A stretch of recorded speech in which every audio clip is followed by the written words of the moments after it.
오늘의 뉴스를 꼭꼭 씹어보는 시간, 김준일의 팩트체크. 일본이 후쿠시마 오염수 방류 개시를 선언했습니다. 빠르면 모레부터 이제 방류가 시작될 텐데요. 앞으로 30년 이상 방류가 이어지게 됩니다. 김준일의 팩트체크에서 짚어보겠습니다. 김준일 뉴스톱 수석 에디터와 함께합니다. 어서 오세요. 네, 안녕하세요. 스튜디오가 바뀌어서 좀 생소하지 않으신가요? 예, 좋네요. 그런데 뒤에 피아노도 있고 나중에 한번 누가 피아노 치시는 거 듣고 싶네요. 네. 후쿠시마 오염수 방류가 뭐 별다른 일이 없으면 아마 모레 시작이 될 것으로 보입니다. 그러니까 기시다 총리가 한미일 정상회의가 끝나자마자 후쿠시마를 방문한 이유가 있었던 거네요. 그렇죠. 근데 그냥 쉽게 얘기하면 답정너였어요. 답정너. 왜냐하면은 이제 2년 4개월 전이었나요? 2021년 4월에 이제 방류를 하겠다라고 이제 조만간 방류를 하겠다고 이제 얘기가 나왔을 때 그때부터 나왔던 게 2023년 여름을 넘기지 않겠다. 왜 그게 논리가 뭐였냐면은 탱크가 다 찬다는 거였어요. 예. 그러니까 저장 탱크가 다 차기 때문에 그때를 넘길 수 없다라는 건데 지금 오염수가 하루에 나오는 게 한때는 뭐 이제 200톤, 180톤 나오다가 지금은 한 80톤 이하로 줄어들었어요. 네. 오염수가. 그런데도 그러니까 내년 그래서 봄까지는 탱크의 저장 용량에 여유가 있습니다. 예, 그게 이제 일본 언론 보도로 나온 거예요. 그러니까 지금 당장 안 해도 된다라는 거죠. 그럼에도 불구하고 이미 다 결정은 돼 있었다. 그러니까 이게 뭐 24일이냐 뭐 25일이냐 뭐 8월 30일이냐가 중요한 게 아니라 그냥 이제 이달 안에 하겠다라는 거고 네. 나머지는 다 이제 요식 행위에 뭐 가깝다고 봐야 될 것 같고 왜 8월 말이냐라고 했냐면은 그거는 예전에도 한번 말씀드렸는데 연립 여당인 공명당 총재가 해수욕 시즌은 좀 피하자. 그러니까 이렇게 사람들이 물에 들어가 가지고 있는데 이러면은 여론이 안 좋아지니까 해수욕 시즌은 좀 피하자. 그러니까 이제 8월 말이면은 끝나잖아요. 해수욕 시즌. 예. 그러니까 이제 8월 말로 딱 이제 방류를 하는 거죠. 그래서 여름 시즌으로 맞춰진 거고 한미일 정상회의에 참석했을 때 윤 대통령이 IAEA 점검 결과를 신뢰하고 있다는 말을 했습니다. 근데 일본 언론은 이걸 두고 이웃 국가의 찬성이라고 보도를 했는데 이 부분을 어떻게 봐야 될지 이게 좀 외교적인 메시지의 중요성을 좀 다시 생각하게 되는데요. 그러니까 저는 일관되게 얘기를 하고 뭐 많은 분들도 그 얘기를 했는데 우리가 이거를 방류를 찬성을 해서 얻는 이득이 무엇이냐라는 예. 거잖아요. 물론 이제 뭐 한일 관계, 한일도 뭐 사실상 준 동맹이 이제 뭐 가까워지는 거는 있겠지만은 이것도 우리의 국익에 있어서는 우리의 도움이 되느냐 이런 고민들이 있었던 거죠. 근데 이제 IAEA 점검 결과를 신뢰한다라고 윤석열 대통령이 얘기한 거는 처음은 아니고 네. 뭐 이미 여러 차례 있었고 그거를 이제 반복을 한 건데 반대를 안 한 것도 사실상 찬성으로 이제 일본 언론은 해석을 한 거고 예. 한국에서도 그렇게 이제 보는 분들이 많은 거죠. 거기에 대해서 문제 제기를 안 하면은 그 명시적으로 묵시적으로 뭔가를 얘기를 안 하면은 이거는 찬성하는 거로 봐야 된다라고 봐야 되는 거고 제가 예전에도 말씀드렸지만은 이제 가장 문제는 후쿠시마 오염수 이후에 네. 후쿠시마 수산물이에요. 이건 WTO에 만약에 일본이 제소를 할 경우에는 그러면은 너희 이제 찬성한 거 아니야? 너희가 다 신뢰한다며 그래서 우리는 방류했는데 왜 이거 수입 안 해? 그러니까 WTO에 가면은 거의 뭐 100% 깨진다. 명분을 잃어버리게 되는.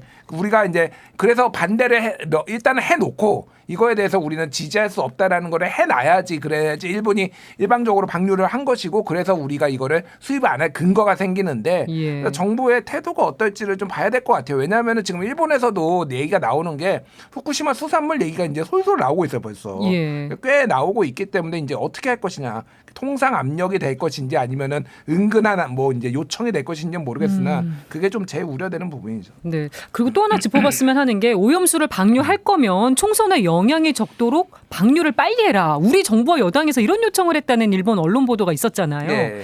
이거 사실관계를 좀 어떻게 봐야 될까요? 아사히 신문이 보도했거든요. 아사히 신문이 일본에서는 상대적으로 진보적인 뭐 이런 거예요. 한국으로 따지면은 뭐 경향신문 네. 아니면은 뭐 한국일보 쪽은 뭐 중도 진보 뭐 이렇게 뭐 중도로 보기도 하고 진보로 보기도 하니까.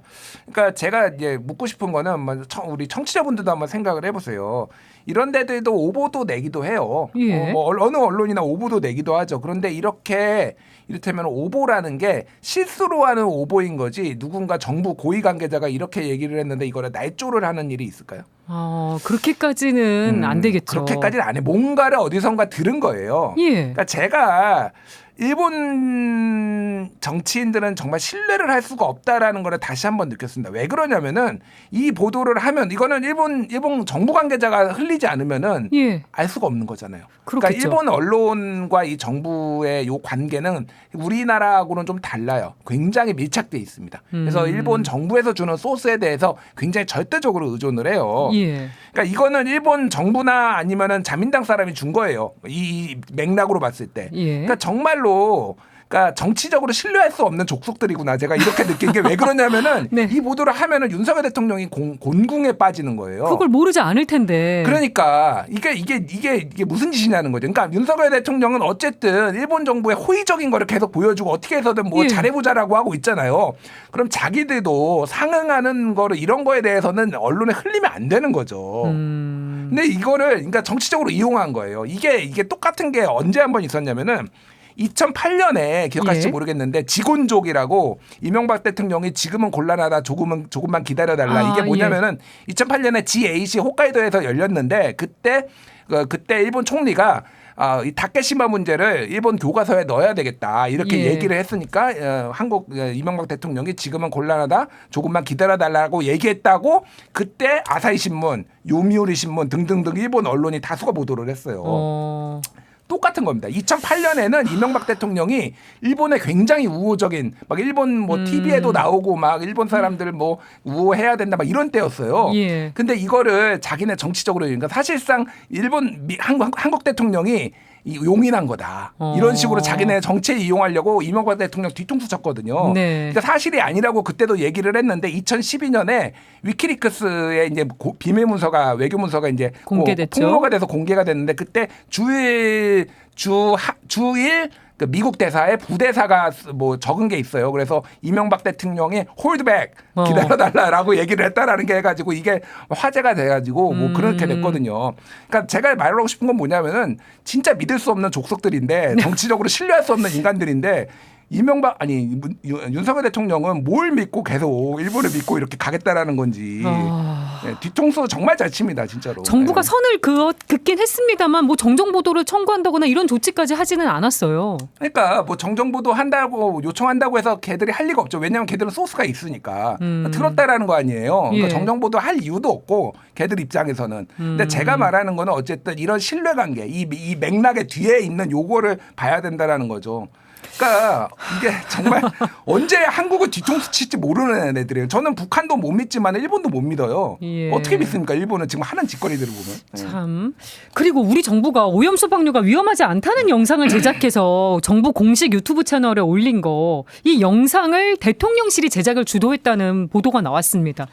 요건 또 어떻게 봐야 될까요? 그러니까 뭐 이제 대통령실의 신념이겠죠. 대통령의 신념이고 위험하지 않다, 과학이다라는 건데, 그러니까 저는 뭐 만들 수도 있다고 봅니다. 대통령실에서 이런 거를 홍보해야 된다. 근데 이제 내용이 중요한 거예요. 그러니까 지금 내용을 보면은 이 오염수 자체가 문제가 없다라고 지금 주장을 하는 거잖아요. 예. 그건 일본 정부 대변인 같은 짓이죠. 그러니까 그 서울대 핵의학공학과 강건욱 교수가 말씀하시는 게 저는 굉장히 합리적인데 그분은 이거 위험하지 않다고 얘기해요. 안 위험한 이유는 2011년에 핵 오염수가 그때는 걸러지지도 않은 것이 막 방류가 됐는데 한국 앞바다에서 그때 방사능을 측정해 보니 우리 앞바다의 방사능 농도가 변하지 않았다. 근데 이번에는 걸러서 하는 거고 그러니까 안 위험할 거죠. 최소한 한국 앞바다에는 위험하지 않을 것이다. 정부는 여기에 초점을 맞춰야 된다라고 했는데 이분도 방류는 반대했어요. 그럼에도 불구하고. 예. 그러니까 여러 가지 이제 문제가 있다. 국제관계에 문제가 있다. 또 하나는 정부가 왜 알프스 성능을 홍보를 하고 이 내용을 홍보를 이게 안전하다고 홍보를 하느냐. 예. 그거는 문제가 있다. 우리 앞바다에 문제가 없다라는 걸 홍보를 해라. 이렇게 말씀하셨거든요. 저는 굉장히 합리적으로 들렸거든요. 어찌 됐든 그렇게 믿는다라고 한다라면은 그러면 그 얘기를 하면 되는데 이거를 문제가 없다. 자, 저번에도 제가 한번 말씀드렸는데 그때 쇼츠로 만들어서 117만 회가 기록됐더라고요. 네, 그 영상이 유독 많은 분들이 보셨어요. 2051년까지 방류를 하겠다라는 거, 30년 동안 방류를 하겠다라는 거잖아요. 네. 다시 한번 말씀드리면은 어떻게 될지 몰라요. 지금 그 핵 잔해들 아직 사람이 가면 죽어서 못 치우거든요. 네. 못 치우니까 지금 계속 핵 오염수가 나오는 거예요. 자, 그럼 이게 30년이 될지 50년이 될지 100년이 될지 모릅니다. 그렇죠. 이게 계속 방류되는 게. 그러니까 저는 올해 태어난 애들은 평생을 핵 오염수 방류를 보고 죽을 죽을 때까지 살 수도 있어요. 그렇게 오래 갈 수 있다는 아니, 거. 그러니까요. 그러니까 이게 앞으로 이게 무슨 일이 벌어질지 어떻게 하냐고요. 그러니까 완전 검증이 된 게 아닌 거예요. 그러니까 장기적인 환경 영향 평가는 아예 IAEA에 빠져 있다라는 거예요. 그러면은 정부나 이런 걸 어떻게 그렇게 단언을 하냐고요. 과학자들도 네. 신중한 태도를 보여야 되고 다만 단기적으로는 문제가 없다라는 거를 홍보를 하면 되는데 이거는 일본 대변인도 아니고 무슨 가가지고 이게 안전하다라고 이런 식으로 이거 만들면 안 된다라는 거죠. 그러니까. 예. 네, 한미일 정상회의 얘기도 해보겠습니다. 이 한미일이 밀착하고 있는 이 구도가 우리의 외교 공간을 좁히는 거 아니냐 이렇게 우려하시는 분들이 있습니다. 근데 대통령실에서는 지금 국제 질서에서는 좀 불가피한 측면이 있다. 또 한미일 협력의 성과를 국민들이 느낄 수 있을 거라고 자신하고 있는데 냉정하게 어떻게 보십니까? 아주 이거는 굉장히 어려운 문제 같아요. 사실은 그러니까 지금 이제 새로운 신냉정 시대에 그리고 이제 새롭게 세계 질서가 재편되는 상황에서 특히 미국과 한국이 좀 더 가까워져야 된다라는 그 주장에 대해서 저는 상당히 공감을 합니다. 예. 그러니까 지금 미국은 중국을 쉽게 말하면은 이제 한 경제평론가가 얘기하는데 원시 시대로 돌려버리겠다라는 거 이제 반도체 수출 안 하고 첨단 어떤 소재들이나 이런 것들 다 규제를 해가지고 옛날로 돌려버리겠다라는 건데 이게 그러니까 장기전이 될 수 있는 거예요. 이 제재가. 그러면은 이제 어느 쪽에 한쪽에 이제 서야 되는 사게 불가피하게 우리가 올 수도 있고 그랬을 때 우리가 어느 정도를 미국 편에 서는 게 국제 정세적으로나 유리할 수도 있겠다 이런 판단에 대해서는 저는 존중을 해요. 네. 그러니까 그런데 이제 문제는 나머지의 이제 오바죠. 그러니까 이게 이 정부의 가장 큰 문제점은 미국하고 가까워지는 걸 넘어서 일본하고도 뭐 이렇게 너무 가까워진다 한다라든지 막 이게 너무 오바하는 것들 이게 굉장히 좀 큰 문제가 있다. 개인적으로 좀 그렇게 보고 어쨌든 네. 이거는 성과를 국민들이 느낄 수 있을 것이다. 저는 동의하지 않습니다. 그거에 대해서는 동의하지 않고 이도훈 그 대통령실 대변인이 이런 얘기를 했어요.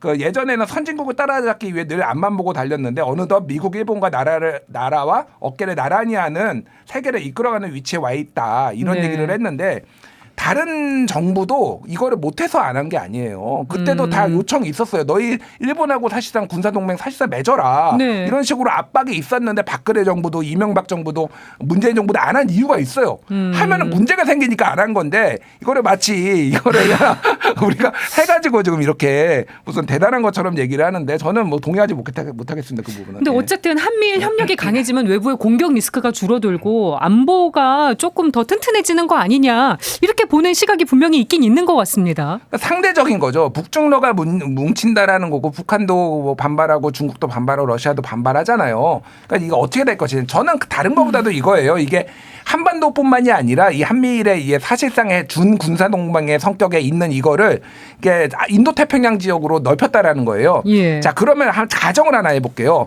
중국하고 일본하고 가장 군사적으로 만약에 부딪히게 될 가능성이 있는 게 어딘가요? 센카쿠 열도거든요. 일본이 시료 지배하고 있고 예. 대만도 우리 땅이다, 중국도 우리 땅이다. 여기에서 이제 군사적으로 문제가 생기면은 만약에 지금이라면은 일본하고 중국하고 아니면 뭐 일본하고 대만하고 여기서 붙는다. 그러면 한국이 거기 참전할 수도 있어요. 그러니까 그러면 일본 말이 맞나요? 중국 말이 맞나요? 그게. 우리는 그때 어떻게 해야 될 것인가? 아니, 그러니까 이거는 협의의 문제니까 물론 네. 무조건 참전하는 건 아니죠. 근데 그런 압력을 받을 수 있다라는 거예요. 러시아하고 일본하고 가장 충돌이 가장 큰 가능성이 쿠릴열도입니다. 예. 여기도 이제 우리 땅에 일본은 쿠릴열도 시료 지배하고 있거든요. 예. 러시아가 뭐 여기에서 분쟁 생겼을 때 우리가 그러면은 여기 개입할 가능성도 있다라는 거. 이게 과장을 하는 게 아니에요. 모든 그런 가능성이 열려 있다라는 겁니다. 그렇죠. 그렇게까지 우리가 해야 돼. 우리가 일본을 위해서 우리가 그렇게까지 해야 되나?